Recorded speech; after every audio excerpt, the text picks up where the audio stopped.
Channel दोस्तों, और हम इतने दिनों बाद मिल रहे हैं उसके लिए आई एम रियली सॉरी। पर क्योंकि अब वापस आ चुके हैं तो वीडियोस का आना शुरू हो चुका है। और इस वीडियो की तरफ अगर हम बढ़े तो हमारे पास आ चुका है पोको X2, और आज इस वीडियो में हम करेंगे इसको अनबॉक्स। इसका मैं 7 दिन के यूजेज के बाद का अपना रिव्यू देने वाला हूँ आप लोगों को, जिसमें आप लोगों को आइडिया लगेगा कि डेली लाइफ में ये कैसा परफॉर्म करता है और क्या क्या अच्छी चीज़ें इसके बारे में मैंने नोटिस करी और क्या क्या खामियां हैं जो कि पोको को फिक्स करनी चाहिए। बाय द वे, इस फ़ोन का सक्सेसर पोको X3 भी इंडिया में आ चुका है। कि अगर हम पोको X3 की बात करें तो सिग्निफिकेंटली प्रोसेसर पे और बैटरी पे थोड़ा बूस्ट है, लेकिन अगर हम बात करें बिल्ड क्वालिटी पे तो मेरे ख्याल से वो थोड़ी डाउनग्रेड की गई है। एनीवेज, इन सब के बारे में हम और डिटेल में बात करेंगे, लेकिन अभी शुरू करते हैं पोको X2 की अनबॉक्सिंग से। तो जैसा कि आप देख सकते हैं कि यहाँ पे हमें दिया गया है येलो कलर का पोको X2 का बॉक्स, और साइड में सबसे ज़्यादा हाईलाइटिंग फीचर यहाँ पे दिया गया है इसका 120 हर्ट्ज़ का डिस्प्ले।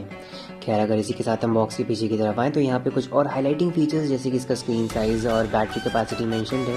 और अगर नीचे की तरफ आ जाएँ तो यहाँ पर हमें मॉडल का नाम जो कि है एटलांटिस ब्लू और स्टोरेज और रैम टाइप दिया गया है।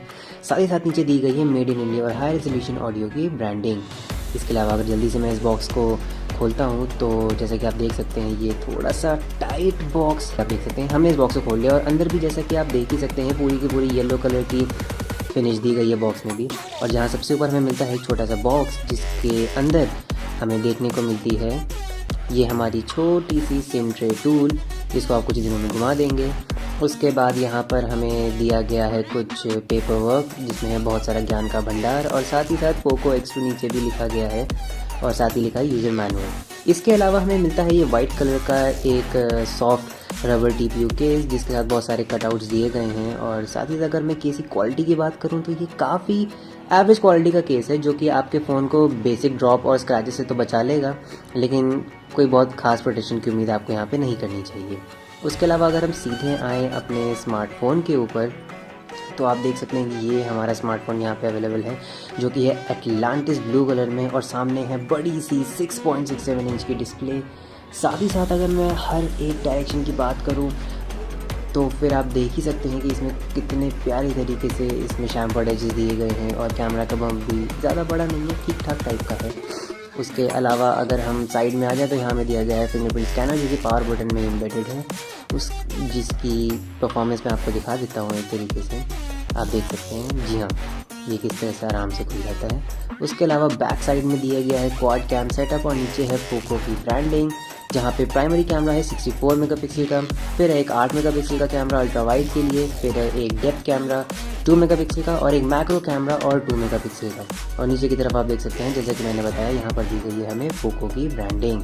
उसके अलावा जैसे ही हम अपने फ़ोन को साइड में रखते हैं तो उसके बाद नीचे की तरफ हमें देखने को मिलता है ये चार्जिंग ब्रिक, जिसकी कैपेसिटी आई थिंक है 27 वाट, और ये काफ़ी बड़ा चार्जर है अपने साइज़ के हिसाब से। और हाँ, जैसा कि आप नीचे की तरफ देख ही सकते हैं कि यहाँ पे हमें दिया गया है 27 वाट कैपेसिटी, और आउटपुट है USB टाइप A के थ्रू। इसके अलावा जैसे ही हम इसको रखते हैं साइड में और आते हैं बाकी कंटेंट्स की तरफ, तो यहाँ पे हमें दी गई है ये वाइट कलर की USB, जैसा कि आप देख सकते हैं। और ये है एक USB type C to type A वाली केबल यहाँ पर जो दी गई है हमें। क्वालिटी की बात करूँ अगर मैं केबल्स की तो वो एवरेज है, कोई बहुत ब्रेडेड केबल हमें नहीं दी गई है, लेकिन हाँ, ये केबल से आपका काम आराम से चल जाएगा। अब आ जाते हैं इस स्मार्टफोन के फिजिकल ओवरव्यू की तरफ। तो आप देख सकते हैं नीचे की साइड हमें दिया गया है एक टाइप C पोर्ट जो कि 27 वाट का पावर आउटपुट सपोर्ट करता है, जिसके साइड में है हेडफोन जैक, और साथ ही साथ दिया गया है स्पीकर ग्रिल और मेन माइक्रोफोन। इस साइड पे हमें दी गई है एक सिम ट्रे टूल, जहाँ पर हमारे पास अवेलेबल है एक हाइब्रिड सोल्यूशन, जिसको देख के थोड़ा डिसअपॉइंटमेंट हुई। ऊपर की साइड हम आ जाते तो यहाँ पे दिया गया हमें एक IR ब्लास्टर, और साथ ही साथ हमें दिया गया है एक सेकेंडरी नॉइज कैंसिलेशन माइक्रोफोन। अगर हम दूसरी साइड पे आ जाते हैं तो यहाँ पे हमें दिए गए हैं वॉल्यूम रॉकर्स, और साथ ही साथ नीचे की तरफ हमें दिया गया है पावर ऑन ऑफ बटन, जिनका टैक्टाइल फील काफ़ी अच्छा है और काफ़ी इंप्रेसिव भी लगा मुझे। तो ये था दोनों के बारे में डिज़ाइन। उसके अलावा पीछे की साइड अगर हम आ जाते हैं तो यहाँ पे हमें दिया गया है ग्लास बॉडी, और ऊपर दिया गया है हमें क्वाड कैम सेटअप, जिसके बारे में मैंने आपको बताया ही था, जहाँ पर हमारे पास मौजूद है एक 64 मेगापिक्सल का मेन कैमरा, साथ ही साथ 8 मेगापिक्सल का एक अल्ट्रा वाइड कैमरा, एक 2 megapixel depth camera, 2 megapixel micro camera, और साथ ही साथ नीचे की साइड हमें दी गई पोको की ब्रांडिंग। और इसी के साथ हम आगे बढ़ते हैं अपने इसी स्मार्टफोन के रिव्यू की तरफ। तो आ जाते हैं अब 7 दिन के अपने रिव्यू पे। कैसा लगा मुझे ये स्मार्टफोन और कौन सी ऐसी चीज़ें हैं जो मैं चाहता हूँ कि इसमें विद टाइम इम्प्रूव हो और या फिर पोको के आने वाले सक्सेसर्स में इम्प्रूव हो। तो अगर मैं बात करूँ अच्छी चीज़ों की, तो सबसे पहली चीज़ जो मुझे काफ़ी इंप्रेसिव लगी स्मार्टफोन में वो है इसकी बिल्ड क्वालिटी और इसका डिज़ाइन। लिटरली गाइज ये ग्लास बॉडी के साथ काफ़ी प्रीमियम लगता है, हाथ पकड़ने में काफ़ी अच्छा लगता है, ग्रिप काफ़ी अच्छी है इसकी। ऑल्दो बैक थोड़ा स्लिपरी है, लेकिन साइड्स की अगर हम बात करें तो थोड़ा सा मैट फिनिश के साथ आती है, जिससे कि स्मार्टफोन को साइड से पकड़ने में एक काफ़ी अच्छा फील आता है। उसके साथ ही साथ अगर मैं बात करूँ इसके फिंगरप्रिंट स्कैनर की, तो वो भी दोस्तों काफ़ी ज़्यादा रिस्पॉन्सिव है। आप देख सकते हैं इसका फिंगरप्रिंट स्कैनर यहाँ पे लगा हुआ है साइड की तरफ, और एज यू कैन सी इसमें ऑप्शन है, मैं टैप करूँगा ये खुल जाएगा। दोबारा से दिखाता हूँ, ये स्क्रीन खोली, टैप किया, खुल गया। तो इन चीज़ों की वजह से ये स्मार्टफोन यूज़ करने में काफ़ी ज़्यादा रिस्पॉन्सिव लगता है। वैसे अगर हम बात करें सिर्फ सिक्योरिटी की, तो यहाँ पे फिंगरप्रिंट के अलावा आप फेस अनलॉक में भी इनरोल कर सकते हैं, जो कि काफ़ी अच्छे से काम करता है, मैंने टेस्ट किया है। लेकिन वो कोई सेफ्टी फीचर नहीं है, क्योंकि जब हम इस स्मार्टफोन में फेस अनलॉकिंग को इनरोल करते हैं तो स्मार्टफोन खुद भी प्रॉम्प्ट करता है इस बारे में कि ये कोई सेफ्टी फीचर नहीं है, it's just for your convenience. और साथ ही साथ ये एक 2D फेस स्कैनिंग यूज़ करता है, ना कि किसी तरह की 3D स्कैनिंग। तो मैं रिकमेंड करूँगा अगर आप अपने स्मार्टफोन में सिक्योरिटी को लेकर थोड़ा भी ज़्यादा कंसर्न है तो fingerprint scanner is a good choice. और उसके अलावा अगर हम बात करें स्मार्टफोन के डिस्प्ले की, तो गाइस लिटरली ये मुझे काफ़ी ज़्यादा इम्प्रेसिव लगा। ये एक IPS डिस्प्ले है और आप देख सकते हैं, लेकिन एक सबसे ख़ास बात इसके बारे में यह है, वो है 120 हर्ट्ज़। लिटरली 120 हर्ट्ज़ को यूज़ करने का एक अपना ही एक्सपीरियंस है, और काफ़ी सारे लोग इस बारे में अभी भी नहीं जानते कि 120 हर्ट्ज़ एक्चुअली में है क्या। मैं एक्सप्लेन करने की थोड़ी कोशिश करूँगा। देखिए, हम जब भी अपने स्मार्टफोन को यूज़ करते हैं और कहीं पे भी अगर हम स्वाइप करते हैं या फिर स्क्रॉलिंग करते हैं, तो उस समय हमारे फ़ोन की स्क्रीन के पिक्सल्स 1 सेकंड में 60 टाइम रिफ्रेश होते हैं। उसे कहते हैं 60 हर्ट्ज़ डिस्प्ले। यानी कि अगर आपने कुछ भी स्वाइप करा तो 1 सेकंड में 60 टाइम्स रिस्पॉन्ड करेंगे। लेकिन यहाँ इस स्मार्टफोन में वो केस 120 हर्ट्ज़ तक जाता है। इसका मतलब ये हुआ कि अगर मैं कुछ भी स्क्रॉल करूँगा तो वो चीज़ 120 हर्ट्ज़ यानी कि 1 सेकंड में 120 टाइम्स रिफ्रेश होगी, जिसकी वजह से कोई बहुत बड़ा मेजर ड्रास्टिक डिफरेंस नहीं आता है। लेकिन हाँ, आप स्क्रॉलिंग, टाइपिंग, स्वाइप्स ये सब काफ़ी ज़्यादा इम्प्रूव हो जाते हैं। लेकिन इसमें भी एक कैच है, ये सब चीज़ें और 120 हर्ट्ज़ के साथ अच्छे से काम तभी करेंगी अगर आपका ऐप और साथ ही साथ आपका फ़ोन का डिस्प्ले 120 हर्ट्ज़ सपोर्ट करता है। फॉर एग्जांपल अगर मैं बात करूँ क्रोम जैसे एप्लीकेशंस की, तो यहाँ पे ये डिस्प्ले काफ़ी अच्छी तरह से काम करता है। 120 हर्ट्ज़ क्रोम में यूज़ करने में काफ़ी मज़ा आता है। कुछ गेम्स जैसे कि एल्टोस ऑडिसी, इन सबको खेलने में 120 हर्ट्ज़ का काफ़ी इंपॉर्टेंट रोल है, क्योंकि ये सारी गेम्स और ये सारे एप्लीकेशन 120 हर्ट्ज़ डिस्प्ले को सपोर्ट करते हैं। लेकिन अगर मैं बात करूँ वहीं कुछ एप्लीकेशंस की जो इसको नहीं सपोर्ट करते, जैसे कि ट्विटर, जहाँ पे ट्विटर अभी भी 60 हर्ट्ज़ ही सपोर्ट करता है अपनी UI में, तो वहाँ पर इसको यूज़ करना थोड़ा सा चॉपी है, तो उस चीज़ को आप लोगों को ध्यान देना पड़ेगा। उसके अलावा अगर मैं बात करूँ बाकी चीज़ों की, जैसे कि चार्जिंग या पोर्ट सिलेक्शन, तो इस चीज़ में मेरे मिक्स्ड रिएक्शन। सबसे अच्छी चीज़ मुझे ये लगी कि स्मार्टफोन में टाइप सी पोर्ट दिया गया है, और जो कि 27 वॉट की फास्ट चार्जिंग सपोर्ट करता है। और एक काफ़ी अच्छी बात ये है कि 27 वॉट का चार्जर हमें इस फ़ोन के बॉक्स के साथ देखने को मिलता है। और अगर मैं बात करूँ 0 to 100 की, तो मैंने एक्चुअली में मेजर नहीं किया है, लेकिन ये करीब 1 घंटे का टाइम लेता है। 1 घंटे से थोड़ा ज़्यादा, आप मान सकते हैं 1 घंटे 5 मिनट या 1 घंटे 10 मिनट में ये फ़ोन 0 to 100 चार्ज कर देगा। और अगर मैं बात करूँ बाकी चार्जर से इसको चार्ज करने की, तो मैंने इसको 18 वॉट के फास्ट चार्जर से चार्ज करके ट्राई किया है, और उस केस में भी ये फास्ट चार्ज होता है। तो ये काफ़ी अच्छी बात है कि अगर आप अपना 27 वॉट का चार्जर लाना भूल गए हैं, जो कि इसके साथ बॉक्स में प्रोवाइडेड है, तो आप किसी भी बाकी चार्जर जो कि 5 वॉट, 10 वॉट, 18 वॉट, 20 वॉट, 22 या 25 वॉट तक के किसी भी चार्जर से आप इसको ईजिली चार्ज कर सकते हैं, और ये काफ़ी अच्छा रिस्पॉन्स देता है।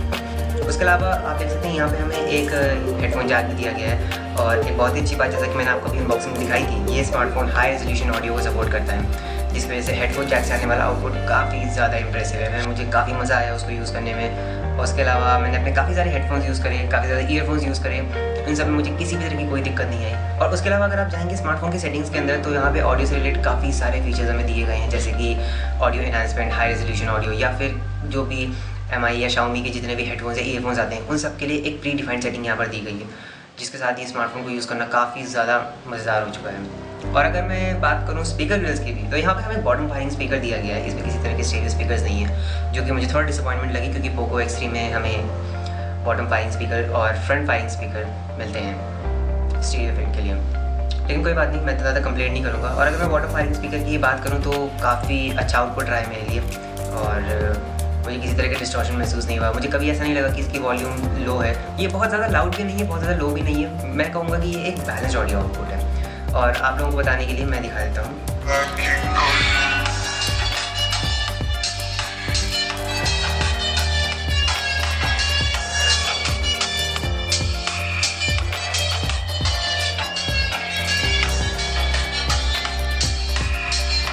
ये था इसके ऑडियो आउटपुट के बारे में। और अगर मैं बात करूँ क्वालिटी की, तो इसमें काफ़ी अच्छी बेस मुझे मिली। ट्रेवल्स काफ़ी अच्छे हैं, हाई टोन्स लो टोन्स अच्छी तरह से प्रोड्यूस करता है। लेकिन फिर भी एक स्टीरियो एक्सपीरियंस मैं बेस में मिस करता हूँ। अगर मैं बात करूँ बाकी चीज़ों की, जैसे इसमें जो हमें सिम ट्रे टूल दी गई है, वहाँ पे हमें मिलता है हाइब्रिड स्लॉट, जो कि मुझे थोड़ा डिसअपॉइंटिंग लगा। इस प्राइस पॉइंट पर आके Xiaomi को एटलीस्ट एक ट्रिपल स्लॉट देना चाहिए था। और मैं ऐसा इसलिए बोल रहा हूँ क्योंकि इसका बेस वेरिएंट एक्चुअली सिर्फ और सिर्फ 64 GB स्टोरेज के साथ आता है, जो कि 2020 में यूज़ करते हुए हो सकता है कि आपको थोड़ा कम लगे। तो उस चीज़ का आपको ध्यान रखना है। अगर आप इस फ़ोन को लेने जा रहे हैं तो ट्राई कीजिए कि आप 128 GB वेरिएंट के साथ जा सकें। अगर हमारे परफॉर्मेंस के मामले में, तो इस स्मार्टफोन में हमें दिया गया है Qualcomm Snapdragon 730G, जिसके साथ हमें मिलती है 6 या 8 GB की रैम। वो डिपेंड करता है कि आपने कौन सा मॉडल लिया है। जो कि पर एक अच्छी बात ये है कि इसके जो भी रैम वेरिएंट्स हैं वो सारे LPDDR4X हैं। और जो स्टोरेज हमें दी गई वो है UFS 2.1। और स्टोरेज के हमें यहाँ पे 3 वेरिएंट्स देखने को मिलते हैं, 64, 128 और 256। डिपेंड करता है कि आप कौन सा मॉडल लेते हैं। लेकिन अगर मैं सिर्फ परफॉर्मेंस की बात करूँ तो डेली टाइम टास्क में मुझे किसी तरह की कोई प्रॉब्लम नहीं आई यहाँ पर। काफ़ी अच्छी तरह से ये फ़ोन परफॉर्म करता है। कहीं पर मुझे कोई तरह का लैग या स्टटर नहीं दिखा। कभी कभार अगर आप थोड़ा टेक रिलेटेड पर्सन है तो आप देखेंगे 120 हर्ट्ज होने की वजह से ये कभी कभार थोड़े बहुत फ्रेम ड्रॉप्स आपको UI में देखने को मिलेंगे, लेकिन वो बहुत ही माइनर है। वो आप शायद कभी को दिखे भी ना, और हो सकता है कि कभी कभार आप उनको नोटिस कर लें। लेकिन जनरली अगर मैं बात करूँ इसकी परफॉर्मेंस की, तो मुझे कभी भी ऐसा नहीं लगा कि ये फ़ोन इररिस्पॉन्सिव है या लैग कर रहा है या हैंग हो रहा है। रैम मैनेजमेंट काफ़ी ज़्यादा अच्छा है और साथ ही साथ काफ़ी एग्रेसिव भी है, जिसके लिए MIUI काफ़ी ज़्यादा जाना जाता है। अब आ जाते हैं इस फ़ोन की परफॉर्मेंस के ऊपर। तो यहाँ पे हमें दिया गया है Qualcomm Snapdragon 730G, जिसकी मैक्सिमम क्लॉक स्पीड है 2.2 GHz, जिसके साथ ही हमें मिलती है LPDDR4X रैम, जो कि 6 या 8 GB की है, डिपेंड करता है आपने कैसा मॉडल लिया है। और स्टोरेज टाइप यहाँ पे दिया गया है हमें UFS 2.1, और स्टोरेज यहाँ पे है 64, 128 और 256 GB की। और जैसा कि मैंने आपको पहले वीडियो में बताया था कि ये रैम और स्टोरेज डिफर करेगी, डिपेंड्स कि आपने कौन सा मॉडल लिया है। वैसे जिस मॉडल पे मैंने टेस्टिंग करी है वो है 6 GB रैम और 128 GB वाला। और अगर मैं बात करूँ यहाँ पे गेमिंग परफॉर्मेंस की, तो काफ़ी अच्छी रही यहाँ पर। मैंने कॉल ऑफ ड्यूटी और फ्री फायर ट्राई करा है, और उसके अलावा काफ़ी सारे छोटे मोटे गेम्स मैंने ट्राई करे हैं, तो मुझे उन सबको खेलने में काफ़ी मज़ा आया है। ये फ़ोन काफ़ी हद तक उन सबको ईजिली हैंडल कर लेता है। कोई भी ऐसा मुझे ओवर हीट का इशू या फिर मुझे कोई लैग स्टटर देखने को नहीं मिला। कॉल ऑफ ड्यूटी भी हाई सेटिंग्स पर आसानी से चलता है, लेकिन बैटरी ड्रेन की थोड़ी प्रॉब्लम आ जाती है उसके साथ। लेकिन अगर मैं बात करूँ फ्री फायर की, तो वो भी हाई सेटिंग्स पे मैंने खेला, मुझे कोई प्रॉब्लम नहीं आई। उसके अलावा जितने भी मैंने बाकी छोटे मोटे गेम्स डाले थे वो सभी काफ़ी इजीली इसमें रन हो गए थे। और इस गेमिंग एक्सपीरियंस को एनहांस करने के लिए पोको ने इस स्मार्टफोन के अंदर लिक्विड कूलिंग टेक्नोलॉजी को इम्प्लीमेंट किया गया है, जिसकी वजह से ये फ़ोन ओवरहीट नहीं होता। और काफ़ी सारे लोग इस बारे में बात करते हैं कि पोको X2 खेलते समय बैक साइड में हीट हो जाता है। गाइस, एक्चुअली जो लिक्विड कूलिंग टेक्नोलॉजी इसमें दी गई है वो डिज़ाइंड इस तरह से है कि वो CPU की सारी हीट को बैक ग्लास के थ्रू बाहर निकाले, तो ऐसी कोई प्रॉब्लम की बात नहीं है। और अगर मैं उस हीट आउटफ्लो की बात करूं तो वो भी इतना ज़्यादा नहीं है कि आपको इरिटेशन होगी। हाँ, बस आपको थोड़ा सा कैमरा मॉड्यूल के आसपास फ़ोन में हीट देखने को मिलेगी, लेकिन वो काफ़ी नॉर्मल है। इतनी हीट ऑलमोस्ट सारे स्मार्टफोन जनरेट करते हैं, और किसी पॉइंट पे मुझे ऐसा नहीं लगा कि वो हीट जो कि कैमरा मॉड्यूल के आसपास पैदा हो रही है वो मुझे इरिटेट करेगी या फिर वो कोई ऐसी टेंशन की बात है। तो उस मामले में ये स्मार्टफोन काफ़ी बेटर काम करता है। अगर आउटडोर विजिबिलिटी की बात की जाए इसी स्मार्टफोन में, तो वो भी काफ़ी अच्छी थी। मुझे बाहर की साइड काफ़ी इजीली सारी चीज़ें दिखाई दे रही थी। एक IPS डिस्प्ले होने का इसमें ये फ़ायदा ये है कि एक AMOLED डिस्प्ले के कंपैरिजन में ये आउटडोर में ज़्यादा ब्राइट रहता है। और कलर्स भी जैसे मैंने आपको बताया था कि HDR10 सर्टिफाइड है ये डिस्प्ले, तो कलर्स वगैरह मुझे काफ़ी अच्छे मिले, काफ़ी नेचुरल कलर्स हैं इसमें। और ऐसा मुझे कभी भी नहीं लगा कि ये किसी भी टाइप के कलर को ओवर सैचुरेट कर रहा है, तो उस मामले में पोको को काफ़ी बड़ा थम्स अप देना चाहूँगा। साथ ही साथ स्मार्टफोन में हमें एक IR ब्लास्टर देखने को भी मिल जाता है, जिसकी वजह से आप अपने घर में अपने TV को, अपने ACs को आप इजीली स्मार्टफोन के थ्रू कनेक्ट करके कंट्रोल कर सकते हैं। तो वो भी एक काफ़ी कन्वीनियंट फीचर है, और मुझे काफ़ी अच्छा लगा कि Xiaomi ने इस फ़ोन में भी IR ब्लास्टर को रिटेन करा है, तो उसके लिए भी ग्रेट थम्स अप। अब बात करते हैं बैटरी के बारे में। तो इस स्मार्टफोन में हमें दी गई है 4500 mAh की बैटरी, और चार्जिंग जो हमें स्मार्टफोन में देखने को मिलती है वो है 27 वॉट की क्वालकॉम क्विक चार्ज टेक्नोलॉजी, जिसकी वजह से ये स्मार्टफोन मैंने आपको बताया था कि करीब 1 घंटे 5 मिनट या 1 घंटे 10 मिनट के अंदर फुल चार्ज हो जाता है। तो मुझे उस मामले में भी कोई दिक्कत नहीं आई। और अगर मैं बात करूँ स्क्रीन ऑन टाइम की, तो वो मुझे काफ़ी अच्छा मिला। ये स्मार्टफोन आराम से 1 दिन चल जाता है अगर आप डुअल सिम यूज़ करेंगे और उसके साथ ही साथ अगर आपका मोबाइल डेटा ऑन है। लेकिन अगर आप एक कैजुअल यूज़र है जो कि सिर्फ सिंगल सिम यूज़ करने वाला है और साथ ही साथ वाईफाई पे रिलाई करता है, तो ये स्मार्टफोन आराम से 1.5 दिन तक चल जाता है। और इतनी फास्ट चार्जिंग होने की वजह से इसको चार्ज करना, रिफ्यूल करना काफ़ी आसान है और काफ़ी कन्वीनियंट है। तो मैं उस मामले में भी Xiaomi को बहुत ही बड़ा थम्स अप देना चाहूँगा, क्योंकि मुझे काफ़ी अच्छा लगा वो। वैसे मैं एक बात पूछना चाहता हूँ आप लोगों से, क्या कोई ऐसा स्मार्टफोन जो आपको वैल्यू फॉर मनी प्रोवाइड कराता है, और अगर वो स्मार्टफोन एक किसी दूसरे स्मार्टफोन का रीब्रांड है, तो क्या आपको फ़र्क पड़ेगा? जी हाँ, ये पोको X2 एक्चुअली पे Redmi K30 का रीब्रांड है जो कि चाइना में लॉन्च हुआ था। तो इस बारे में भी आप मुझे कमेंट में बताइएगा कि क्या ये चीज़ आपको मैटर करती है। मैं पर्सनली बोलूँ तो मुझे तो नहीं करती, मुझे वैल्यू फॉर मनी ज़्यादा अच्छी चीज़ लगती है जहाँ तक कि रीब्रांड वगैरह से। तो खैर, आप लोग अपनी राय मुझे कमेंट सेक्शन में ज़रूर देना। अब आ जाते हैं इसके कैमरा की तरफ, जो कि एक काफ़ी इंटरेस्टिंग मूव है इस स्मार्टफोन को लॉन्च करने का।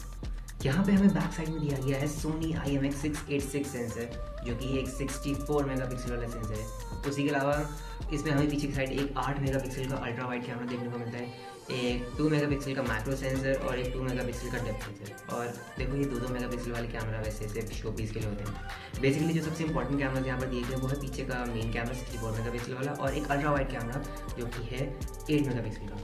और अगर मैं कैमरा सैम्पल्स की बात करूँ तो वो मुझे काफ़ी अच्छे लगे। मैं कुछ कैमरा सैम्पल्स आपके लिए स्क्रीन में शेयर कर देता हूँ। तो जैसा कि आप देख ही सकते हैं कि ये स्मार्टफोन कितने अच्छी तरह से फोटोग्राफ्स लेता है। डायनामिक रेंज काफ़ी अच्छी है, कलर्स वगैरह काफ़ी अच्छी तरह से प्रोड्यूस होते हैं। यहाँ तक कि अगर मैं लो लाइट की बात करूँ तो लो लाइट में भी मुझे किसी तरीके की कोई प्रॉब्लम नहीं आई, जिसको मैं काफ़ी ज़्यादा अप्रिशिएट करता हूँ। और मेरे ख्याल से ये एक काफ़ी अच्छी चीज़ है। इसी तरह की परफॉर्मेंस हम एक्चुअली Xiaomi या पोको के 20,000 तक के प्राइस ब्रैकेट वाले स्मार्टफोन से एक्सपेक्ट करते हैं। लेकिन अगर हम बात करें वीडियो की, तो वीडियो इस स्मार्टफोन का लिटरली बहुत बहुत अच्छा है। ये एक कॉर्नर है जहाँ पे ये स्मार्टफोन शाइन करता है। और अगर आप लोगों को अभी तक नहीं पता चला तो ये वीडियो अभी इस समय आप देख रहे हैं अपनी स्क्रीन पर, ये भी मैंने पोको X2 से ही रिकॉर्ड कर रहा हूँ। तो लिटरली गाइस, मुझे काफ़ी इंप्रेसिव लगा ये स्मार्टफोन इस तरह की वीडियो रिकॉर्डिंग के काम के लिए। तो अगर आप कंटेंट क्रिएटर हैं और अगर आप एक अच्छा कैमरा स्मार्टफोन ढूंढ रहे हैं, Poco X2 can be one of the greatest picks. इसको आप जरूर कंसिडर करिएगा। तो ये थी सारी चीज़ें स्मार्टफोन के बारे में। और अब हम बात करते हैं इस स्मार्टफोन के कॉन्स की। ये एक काफ़ी इंटरेस्टिंग सेशन होने वाला है। खैर, कॉन्स की अगर हम बात करें, सबसे पहला कॉन जो मुझे स्मार्टफोन में देखने के लिए मिला था वो ये है MIUI से रिलेटेड। इस स्मार्टफोन की रैम मैनेजमेंट काफ़ी ज़्यादा एग्रेसिव है। काफ़ी टाइम मैंने ये देखा है कि काफ़ी सारे इंपॉर्टेंट ऐप्स जो कि मैं चाहता हूँ कि मेमोरी में रहे, अगर मैं उन्हें थोड़ी देर तक यूज़ ना करूँ, जैसे कि 1 या 2 घंटे तक, तो वो अपने आप ही मेमोरी से बाहर निकल जाते हैं। और ये काफ़ी ज़्यादा मैंने देखा है ट्रू कॉलर के केस में। तो आप जाके उसको सेटिंग्स में उसके ऑप्टिमाइजेशन हटा सकते हैं वहाँ से, लेकिन फिर ये एक काफ़ी इंपॉर्टेंट चीज़ है जो कि मैं स्मार्टफोन के बारे में आप लोगों को हाईलाइट करके बताना चाहूँगा। उसके अलावा अगर मैं बात करूँ स्मार्टफोन के वेट के बारे में, तो ये स्मार्टफोन थोड़ा सा भारी लगता है। हाँ, स्मार्टफोन को यूज़ करते समय आपको ये चीज़ महसूस होगी, और अनबॉक्सिंग के टाइम पे मुझे भी हुई थी। लेकिन एक अच्छी चीज़ ये है कि हम इस वेट के लिए यूज्ड हो जाते हैं। ये कहीं से भी ज़्यादा भारी नहीं लगता। काफ़ी हद तक इसका वेट मैनेजमेंट बिल्कुल सही है, एक्यूरेट है, काफ़ी अच्छी चीज़ है। अगर मैं बात करूँ एक और चीज़ की, वो है इसकी ऑटो ब्राइटनेस कैलिब्रेशन की, तो वो मुझे 99% टाइम्स काफ़ी बेटर लगा दूसरे स्मार्टफोन के कंपैरिजन में। लेकिन एक पॉइंट जहाँ पे मुझे वो अच्छा नहीं लगता वो है नाइट टाइम पे। मतलब ऐसा होता है कि मैं शाम के टाइम अगर अपने रूम के अंदर हूँ तो वहाँ पे थोड़ी लाइट होती है, लेकिन फिर भी इसकी ब्राइटनेस बिल्कुल लो लेवल पर आ जाती है, जिसकी वजह से मुझे ऑटो ब्राइटनेस को बंद करके उसे अपने आप खुद रिकैलिब्रेट करना पड़ता है। ये इशू अक्सर होता है जब आप शाम के टाइम पे या अर्ली मॉर्निंग अगर आप स्मार्टफोन को यूज़ कर रहे हैं जहाँ पे लाइट थोड़ा कम है आपके रूम में।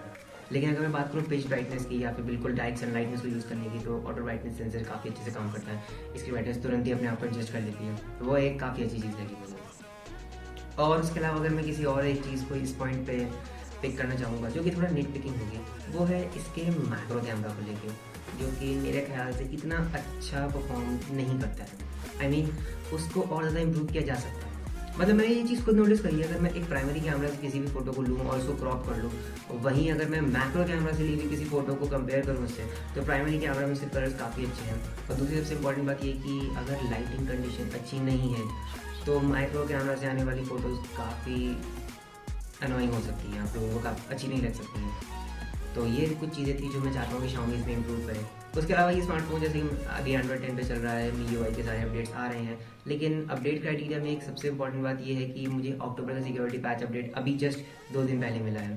तो उस मामले में मैं चाहता हूँ कि Xiaomi थोड़ा सा इनको महीने की स्टार्टिंग की तरफ पुश करना शुरू करे अगर हो सके तो। वरना उसके अलावा मुझे स्मार्टफोन से ऐसी कोई प्रॉब्लम नहीं आई है, ये काफ़ी अच्छा स्मार्टफोन है, वैल्यू फॉर मनी मैं इसे कह सकता हूँ इजीली, क्योंकि जिस तरह की परफॉर्मेंस मुझे इसने दी है, जिस तरह का इसका कैमरा है, गेमिंग परफॉर्मेंस भी काफ़ी अच्छी है, थर्मल्स काफ़ी अच्छे हैं, चार्जिंग काफ़ी अच्छी की गई है इसमें, डिस्प्ले से मुझे कोई शिकायत नहीं है, बिल्ड क्वालिटी काफ़ी प्रीमियम है। तो इन चीज़ों को ध्यान में रखते हुए हाँ, मैं ईजिली आप लोगों को पोको X2 रिकमेंड कर सकता हूँ। तो खैर इतने इस वाली वीडियो के लिए आई होप आप लोगों को वीडियो पसंद आई होगी। पसंद आई तो प्लीज़ लाइक करना, सब्सक्राइब कर लीजिए इस वाले चैनल को, और मैं बहुत ही जल्द पोको X2 के डिटेल्ड कैमरा रिव्यू लेकर आने वाला हूँ, उसके लिए भी आप लोग स्टे ट्यून्ड रहना। तो इतने इस वाली वीडियो के लिए thank you so much for watching people, I will catch you back.